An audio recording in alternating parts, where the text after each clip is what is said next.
It's Daniel with Dark Matter. I'm back out on another Altered Britain journey. Uni magazine, I guess, 65% of freelancers were out of work as of last month. It's a dangerous place to be in now. It's a scary time. I think they're going to eventually produce films completely with AI. The crew is going to be completely obsolete.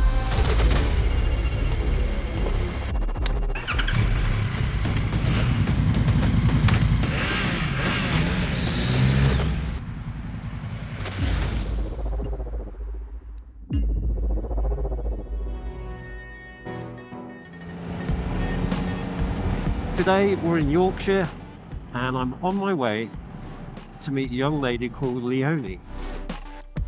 So for creativity, AI comes in kind of two flavors really. We have design tools designed for professionals which have AI integrated into them now. And then you have a kind of different version of creative tooling which isn't really intended for design professionals. It's designed for everybody else who probably wouldn't put themselves as having skills in that particular area. Well, this kind of puts the power of that skill in the hands of people without that skill, which means the people with that skill are no longer being paid to do it. And that's a challenging place to be. Now, Leonie first came to our attention when we saw some articles in the national press where Leonie has described how she has lost a very well-paid graphic design job for some of the big film and TV companies due to AI replacing her. So I'm going to go and ask her, how she's seen AI impact the creative industry from her perspective as a designer. Thank you, firstly, for inviting us into your home. I first saw part of your story, I think I'll say, in the national press. Yes. I'm fascinated to hear the story, I suppose, probably from where you want to tell it. So, I mean, how did you end up in the paper? What's the story? So I'm part of a graphics union for the film industry, and somebody had reached out to the actual graphics union and said, does anyone want to talk about how AI is affecting the film industry? So then one of my colleagues had put it on our graphics union and said, oh, does anyone want to speak about it? I was like, yeah, I will, actually. So then I spoke to the lady on the phone, which I didn't actually realise that was actually the interview as well. Right. And then she sent a photographer around the next day, take photos, and that was that. That was in the Sunday Telegraph. So, Well, I mean, what was the headline that they used in the end? I think it was about the finances, actually. It was the 65 to 24. I can't remember what it is exactly, but that wasn't really my point of my story. It wasn't that I was losing money. It was the point that AI is slowly taking over the film industry and that we should talk about it.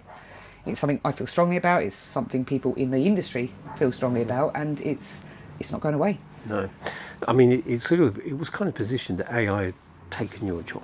Yes. And I I'm keen to kind of hear your views on that. I mean, was it work ran out and you were told directly that you were being replaced as such by AI? Yeah. No, so it's not a case of, okay, do you know what, you've lost a job now because AI has now replaced all graphic designers and that's it, you're never going to work again. It isn't that at all. It's AI hasn't taken over the film industry, it hasn't taken over the graphic designers, but it's in the process of. And the reason the film industry is in such a bad position right now is because of the writers' strikes and the SAG strikes, which were to do with AI, and we haven't recovered.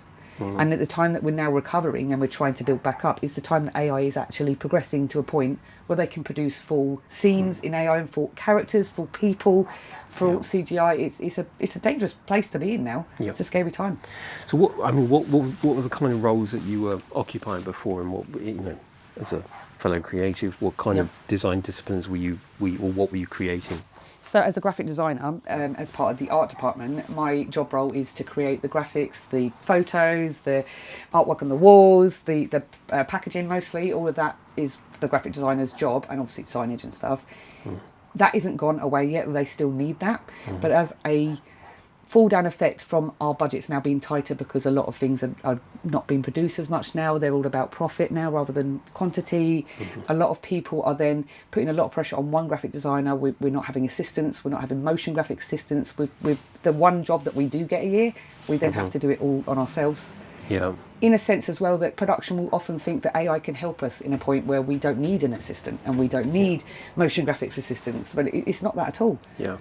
Yeah, I think it's, I mean, it's interesting to see. I mean, there's a lot of talk about how AI is going to impact lots of industries, lots of roles. And, you know, I think, you know, that there is definitely some cases of, I don't think it's ever about people getting fired and being replaced by AI, but it does call into question agencies, other companies that maybe it's maybe not hiring. Yes. So it's just not hiring people because maybe if I can have my existing design resource plus AI, they can do 1.5 times the amount of work. Yeah, totally. So I think this is where the efficiency gains happen. And I think, you know, AI taking jobs, who knows how that's going to shake out. Exactly, we don't know. Yeah, but I guess in that sense, it's kind of like then within the creative industry, we have to sort of look at ourselves and go, well, which one of us exactly that are most vulnerable? Is it the most senior who are coming up with ideas? Because now AI can come up with ideas. Is it the most junior who are doing repetitive design tasks? So, I mean, where do you see it? You know, where do you see that, you know, the biggest impacts? I think with a bigger production company like an Apple TV job, for instance, you will have like a lead graphic designer, a motion graphic designer, and an assistant. The ones that are going at the minute are the bottom ones because they're saying that we don't have the need for them, and it's the lead graphic designer, the person that still has to have control of everything and actually get everything done. They're okay, but obviously we've got a lack of jobs now, so it's we are okay, but now we're in a very competitive place now. So I mean, if we just kind of like, I suppose, look at like the creative industry has been talked about a lot, I think, in connection with AI, and and of course, you know, a lot of the things that it can do, it's learnt from human creators. It has, exactly. It's learned from data. So, you know, if you think back to like Jurassic Park and they made like a CGI dinosaur, but there was an actual stop motion animator that actually got involved with that to say, well, this is how this would work. So the stop motion animators weren't out of work because of CGI. We still have them as a technical advisor. With AI, it's learning off our data that we've already put out there. So that stop motion animator has lost that kind of job.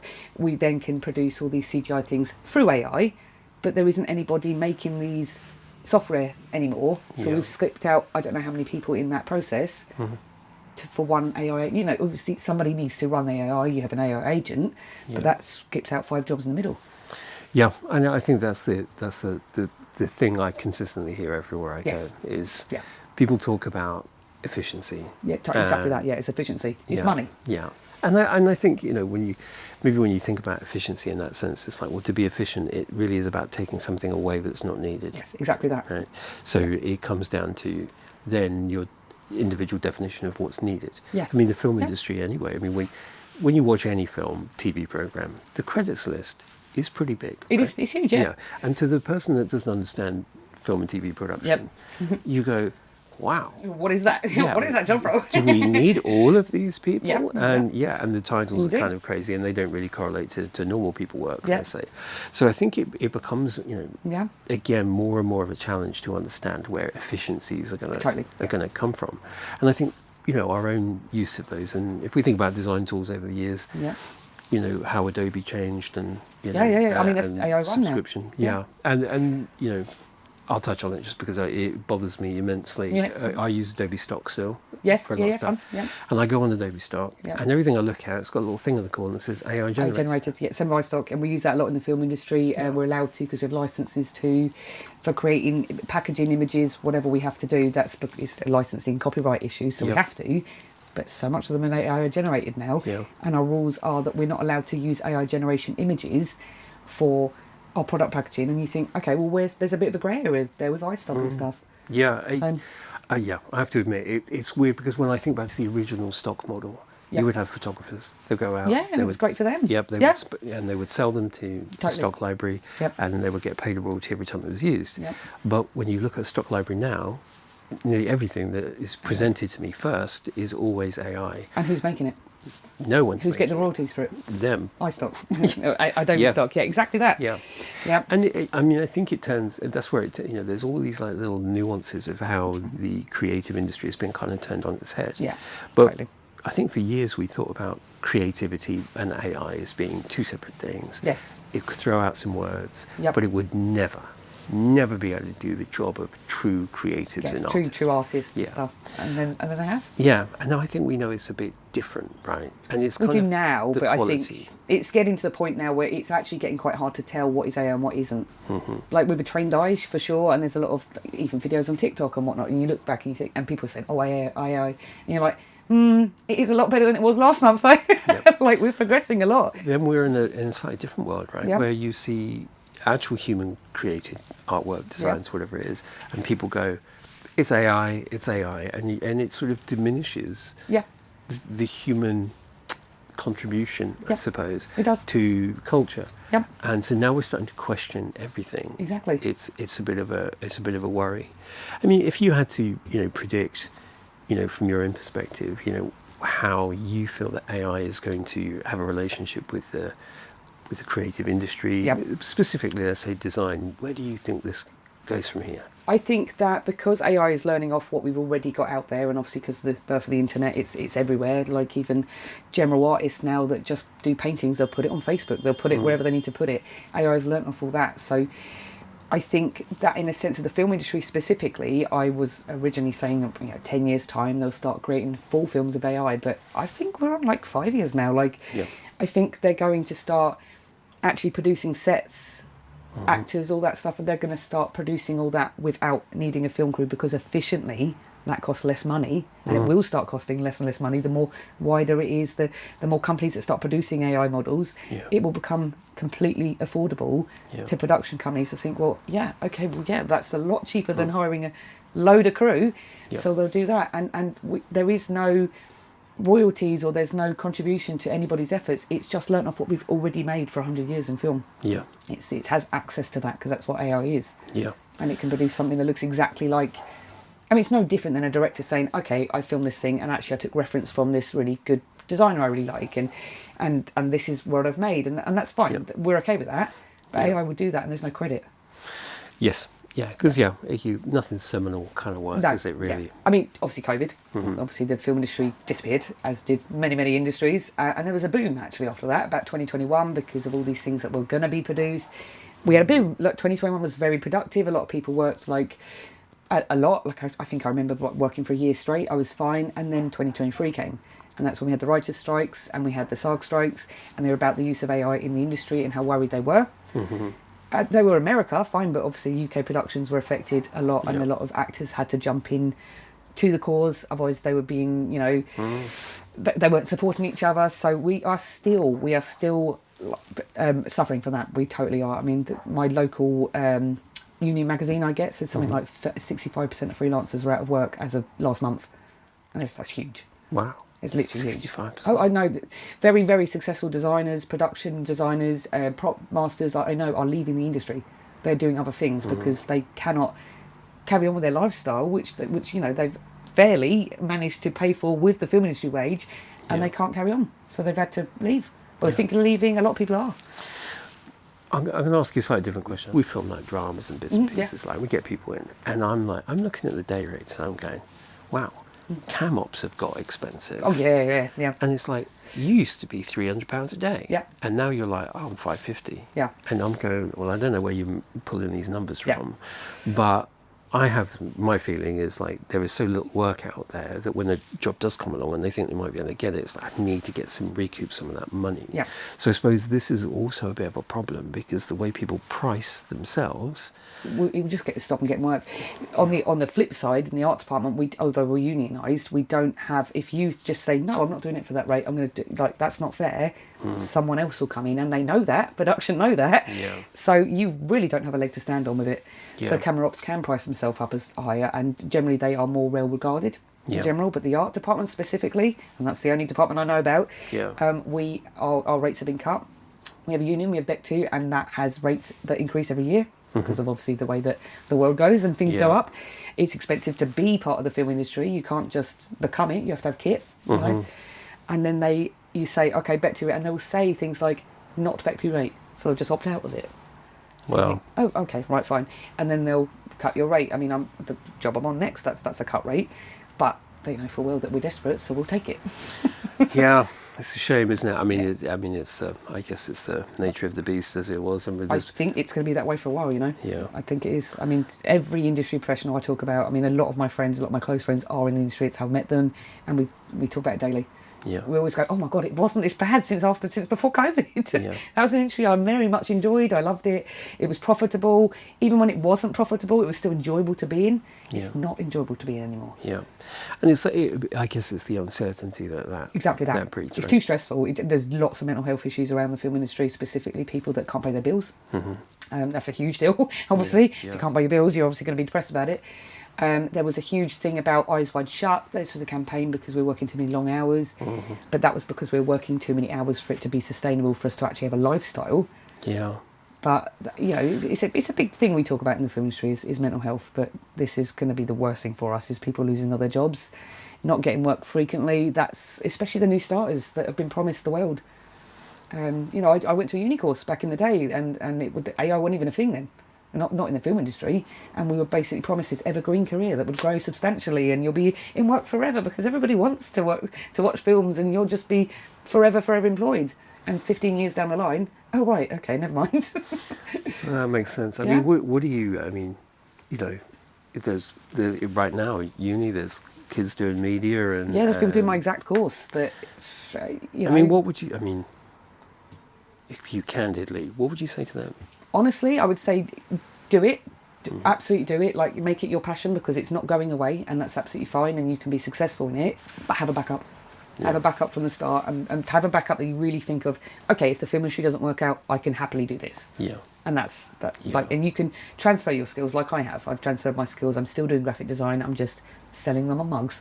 Yeah. It's fine. Yeah. I enjoy my job. I really do enjoy my business now. So because I'm a graphic designer, because I've been efficient, and because I've been working in the film industry 4 years, I work like a mad person. So I thank the film industry for that. Yep. I can get a lot done in 1 minute. Yep.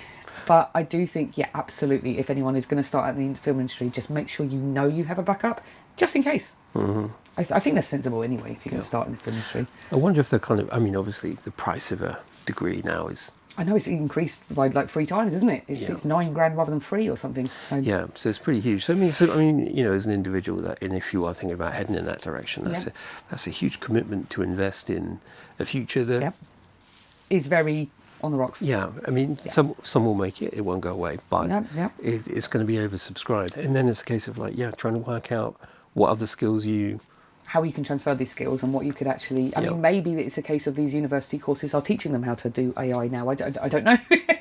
Yeah, I think maybe. But I mean, therein lies kind of a bit of a problem with careers anyway, where the curriculum's not really geared up for this. Yeah.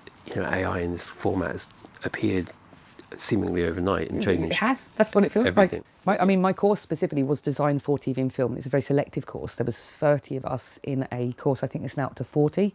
So that was 30 of us that graduate every year, and you'd see us all disperse, and some of us would make it, some of us would give up. But generally, I think the general consensus was at least 80% of us still work in the industry, or still did work in the industry. I don't know now. Yeah. I don't know if that's going to be the same numbers with the recent graduates. Yeah. I don't know at all. So the union, which is that just for the art department? We have BECTU, which is for the whole of the art department, and then we have a graphics union specifically for graphic designers, and that's more to get work from each other as well, and job share and support each other. That's kind of a national... It's for London, not London, sorry, England. So, London? London's the only place. It's just London. Yeah, where are we? Up where? North, somewhere? Sorry, you're working up north. We do have work up here. It's fun. Well, absolutely. Maybe that's an interesting point. It's kind of like the jobs market is it's different depending where you go. Yeah, it totally is. Yeah, the north is there's a big north-south divide anyway in the industry. So yeah. But the north, there is more work up the north now. There wasn't a lot, but there is now. I mean, are there design? I mean, did you look at moving, back into some more conventional, graphic design agency work? Is there much of that around? Well, that's not what I'm trained in. So when I went to my university course, I was trained as essentially an art department assistant, or just to be in the art department. Graphic design is something I just fell into because I was good at graphics. So I have no idea how to do an actual graphic design job, where I'd have to do a brief and spend months on one campaign. That's not actually and a lot of my friends get confused with this actually. So I'm not an actual qualified graphic designer, guys. I'm just a qualified specifically TV and film art department graphic designer. That's a very, very specific. It's niche. It's very niche. it's maybe a little bit too niche. And it's but very it's transferable. it is transferable. It is. But if I was to go to a graphic design agency and say, "Here's my CV," all it would be is a list of jobs that ended every 3 weeks or every 3 months. Yeah. I could collate it and say 15 years in the film industry. Yeah. But it's not. I would have to learn again on the job. I would have to retrain. Yeah. Not completely from scratch, but Yeah. it's certainly transferable. But it's definitely not the same thing at all. So you made I think there was a mention somewhere in the article, I think, maybe it was, if I'm pulling this out of my house or not, that you made a move to Universal Credit Yeah. to support through that. Yeah. Tom, just talk me through what that's like. So I think the last job I had, I was covering on Corrie, December? Was it November and December? And they actually backdate you by 2 months. So by that point, I'd had a job up in Hartlepool for 3 months with about a month or two gap, and that's bad anyway, but that's not as bad as it has been. I've got Adobe subscriptions. I've got everything you could possibly think of that you need as a graphic designer. Dropbox, it all adds up. And I live in Yorkshire. I don't have an expensive lifestyle.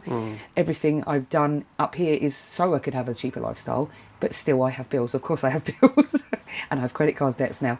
And that's because I've invested absolutely everything I have, including my credit cards, in starting this business. Yeah. Because you have to. You cannot start a business with no overheads. Yeah. And as a result, when the money stopped coming in, I thought, oh God, I actually need to pay my bills. Yeah. So I think I'm on a specific branch of Universal Credit where they are rewarding you essentially because you are starting a business, you are working, and they're trying to help you out. It's not much, obviously. Yeah. It doesn't pay out when I get bulk payments, which I will do when I start this job in a couple of weeks. And then I think that's it, but it's not something I've ever done before, or I didn't even know how to do it.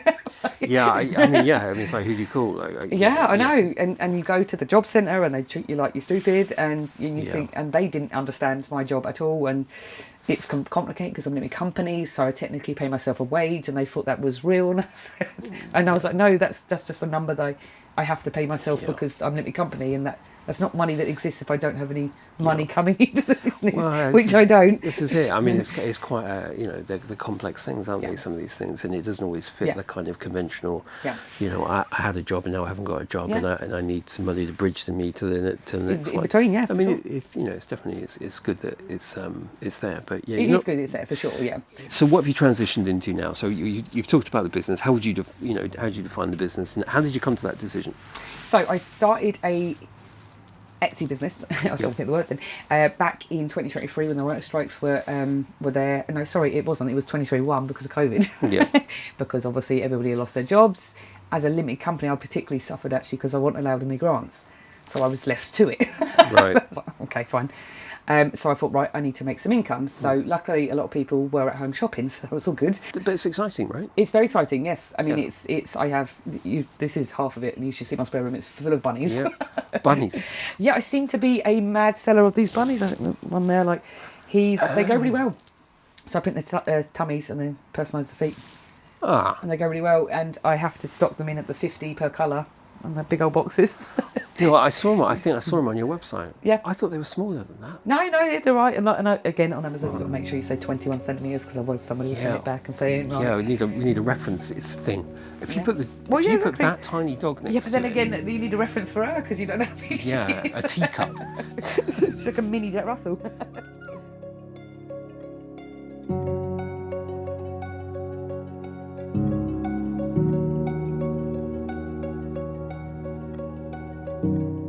When the work started slowing down, I just thought, you know what, it's time. It's time to properly. I always wanted to go onto Amazon, and I always wanted to make it actually trademark it and do it bigger and upgrade to sublimation. Because back in the day, I was just cutting out things and sticking them onto jumpers. Yeah. And I thought this is the time to do it. Yeah. This is the time. With no money, let's do it. Well, it's a lot of people doing things like that, and totally. Obviously it's the global marketplace that it is. People are still going to buy gifts. I mean, yeah, sure, there are a lot of platforms like Etsy, for instance. They're really struggling with the fact they're being run by AI, so a lot of people are losing their algorithms. There isn't a lot of sales going on there. Amazon, yes, that is still run by AI, and I use AI, of course, with Amazon because they make you use it as well when you write listings out.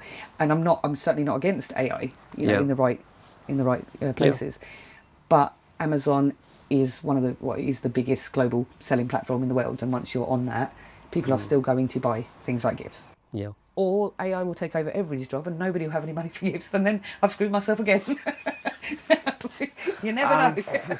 Well, maybe that's the point. People won't be able to afford mugs anymore. So. It is uncertain times. It really is, yeah. To kind of finish up, I mean, when it comes to AI, where do you think this goes with jobs? I can only speak for the film industry because I'm in it, and I have seen how bad it has got and how much people are struggling for work right now. And if it's going to carry on the way that it is, then a lot of the people are not going to carry on having their jobs. But I think they're going to eventually produce films completely with AI. I think that the crew is going to be completely obsolete. I'm not saying now. I'm not saying the next 10 years. No.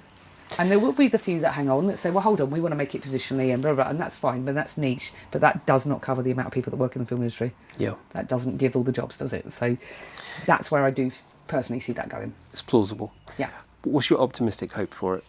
I hope that enough people are against it that actually it turns on its head and it won't be that. But obviously when you think of production companies, and a lot of them, if you look into it and see the numbers, have sacked a lot of people. There's a lot of jobs going down. There's a lot of production companies just dissolving.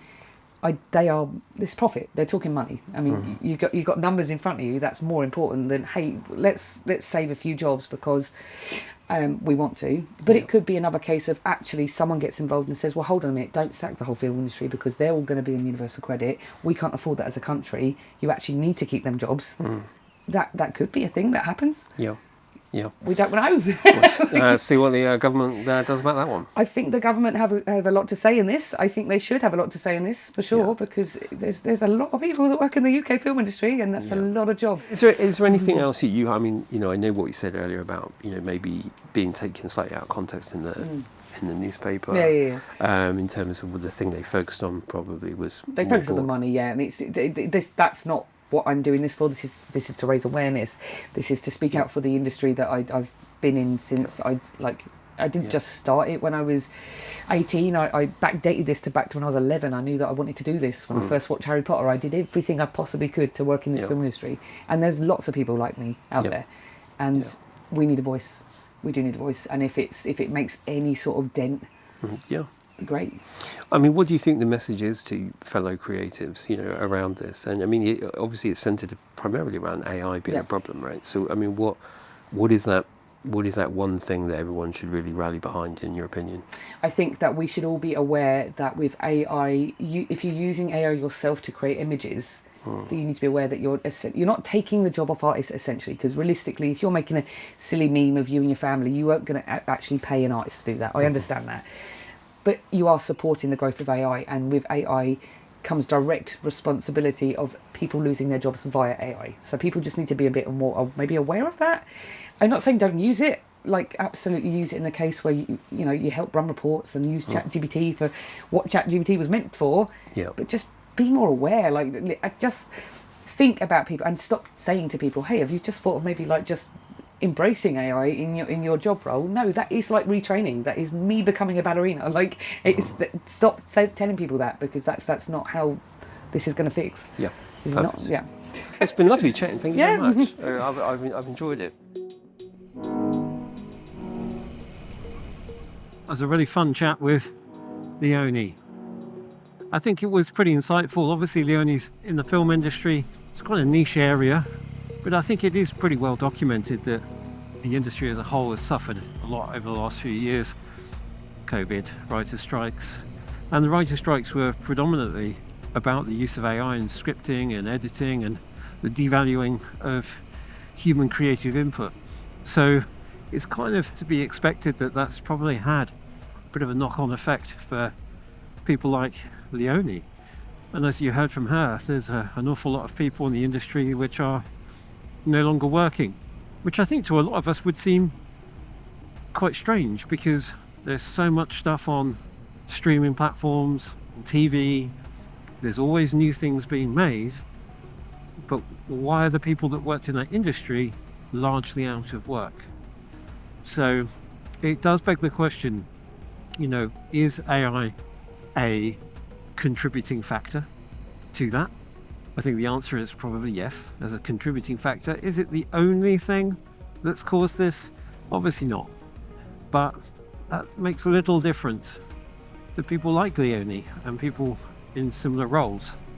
Because for her, it's kind of taken her 20-year career in a very different direction. She's now into e-commerce, and she's using her design skills to create merchandise. It's great that she's managing to use her creative skills to still make money. It's not as lucrative as what she was doing before, but hopefully she can continue to be creative. With a bit of luck, we'll all favour good old homegrown creative in the film industry, and Leonie will be back.